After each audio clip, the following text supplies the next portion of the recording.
Hey, welcome back. Right now, we're going to talk about the BOP versus the CPP. So that's the business owner policy versus that commercial package policy. So I'm going to go over here to the whiteboard and we are going to summarize some of this information. Now, for example, if Tom comes into my office and we want to write his business, and I'm going to use a restaurant as an example because you can write a restaurant on either one of these forms. We're going to write a business owner's policy, which is your BOP, or if it doesn't fit the BOP, then we will write what is called a commercial package policy, okay, or a CPP. Now let's talk about the BOP first. Okay, the BOP is a package policy like your homeowner. So it has a section 1 and a section 2. The section 1 is your property section.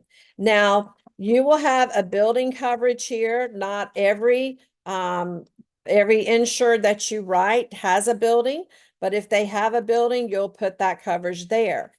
So just for illustration purposes, let's say, for example, the building is 300,000. Now you'll also have here business personal property. Okay, so this is, for example, in a restaurant, this would be, your furniture that you have, tables, chairs, that type of thing.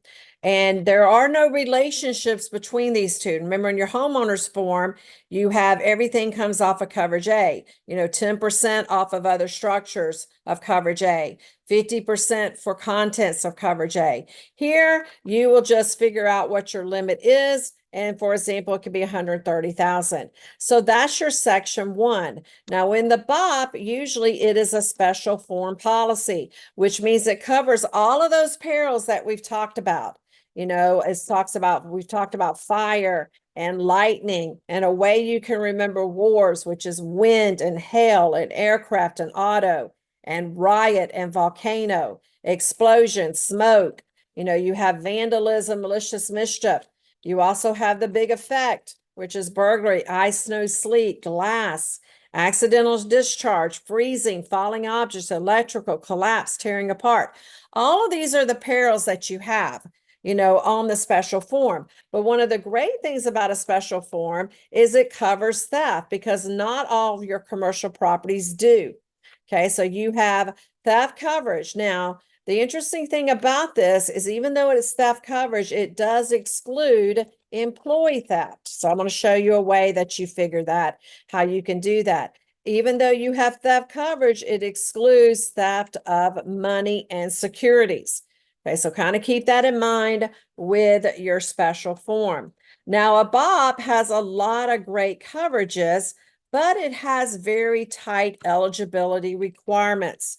So when we're talking about the eligibility requirements, let's say that ABC company owns an office building. Okay, that office building cannot be more than 100,000 square feet. It cannot be more than 6 stories usually. If it is, it goes on the CPP.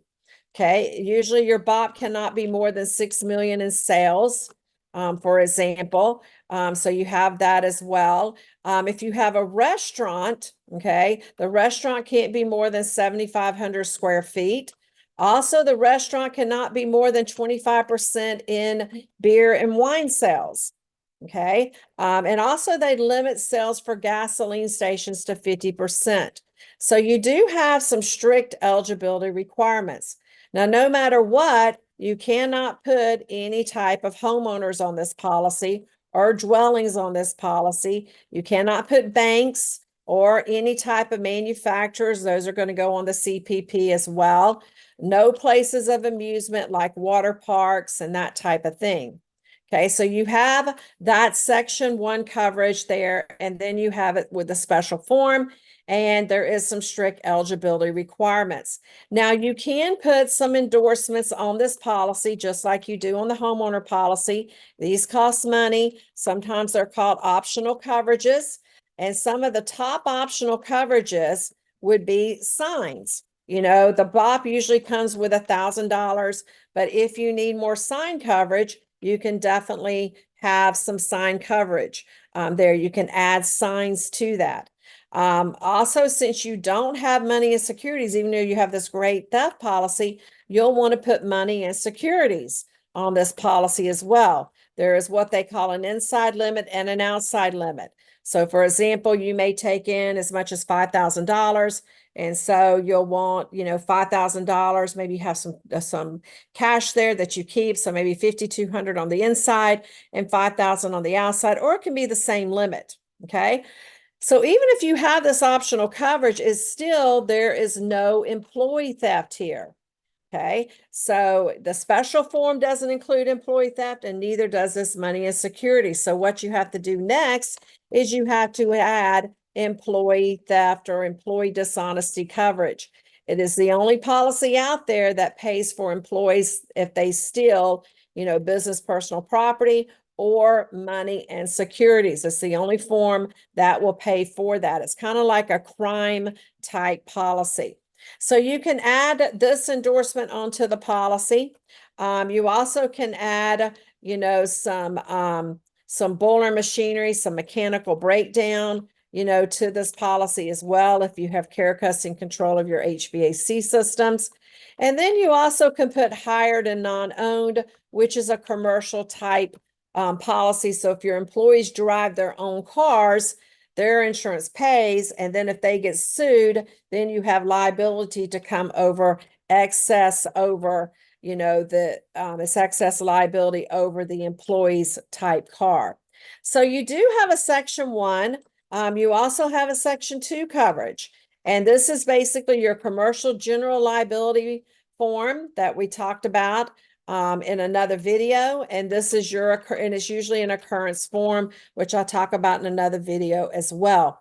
So this is a great policy to have. It's a lot cheaper than the CPP. It comes with a lot of coverages, but the business has to be eligible in order to get that. Now, if they are not eligible, then you will start building one policy at a time. And this is where your CPP comes in. So your very first sheet is going to be a common policy declaration. This is your information page, talks about details of that particular client.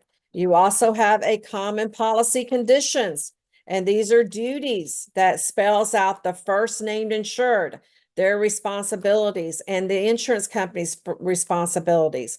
And then you start building the policy one at a time. Your major commercial property is your building and personal property coverage form. Okay, and then I go through details in a lot of videos for each one of these forms. Okay, so this is what makes up, your CPP, 2 or more of these parts. Your boiler machinery, you could have some commercial inland marine on there. You could also have, a commercial general liability policy. Again, you have to build these policies one at a time for this unique insured.